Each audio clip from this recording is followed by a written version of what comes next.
जितिया व्रत की शुरुआत अश्विन मास के कृष्ण पक्ष की सप्तमी तिथि को नहाय खाए से होती है। अगले दिन निर्जला व्रत कर तीसरे दिन पारण करते हैं। ऐसे में इस वीडियो में आइए जानते हैं जितिया व्रत कथा क्या है। जीवित पुत्रिका व्रत में चीलों सियारों की एक कथा भी सुनी जाती है। वो संक्षेप में इस प्रकार से है। एक वन में सेमर के पेड़ पर एक चील रहती थी। पास की झाड़ी में एक सियारिन भी रहती थी। दोनों में खूब पटती थी। चील जो कुछ भी खाने को लेकर आती उसमें से सियारिन के लिए जरूर हिस्सा रखती। सियारिन भी चील का ऐसा ही ध्यान रखती। इस तरह दोनों के जीवन आनंद से कट रहे थे। एक बार वन के पास गांव में औरतें जितिया की पूजा की तैयारी कर रही थी। चीलों ने उसे बड़े ध्यान से देखा और अपनी सखी सियारों को बताया। फिर चील सियारों ने तय किया कि वो भी ये व्रत करेंगे। सियार और चीलों ने जितिया का व्रत रखा। बड़ी निष्ठा और लगन से दोनों दिन भर भूखे प्यासे मंगल कामना करते व्रत में रहे। मगर रात होते ही सियारिन को भूख लगी। जब बर्दाश्त न हुआ तो जंगल में जाके उसने मांस और हड्डी पेट भर कर खाया।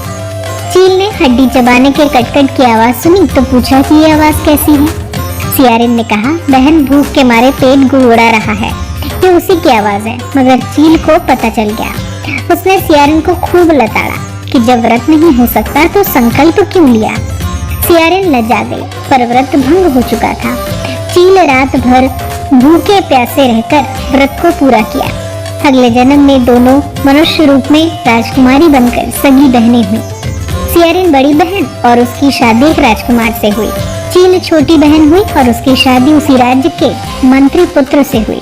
बाद में दोनों राजा और मंत्री बने। सियारिन रानी के जो भी बच्चे होते वो मर जाते, जबकि चील के बच्चे स्वस्थ और हट्टे कट्टे रहते। इससे उसे जलन होती। उसने कभी उनका सिर कटवा कर डब्बे में बंद करा दिया, पर वो शीश मिठाई बन जाती और बच्चों का बाल तक बांका ना होता। बार बार उसने अपनी बहन के बच्चों और उसके पति को मारने का प्रयास किया, पर असफल हुई।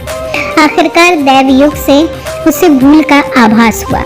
उसने क्षमा मांगी और बहन के बताने पर जीवित पुत्र का व्रत विधि विधान से किया। तब जाकर उसे भी पुत्र की प्राप्ति हुई।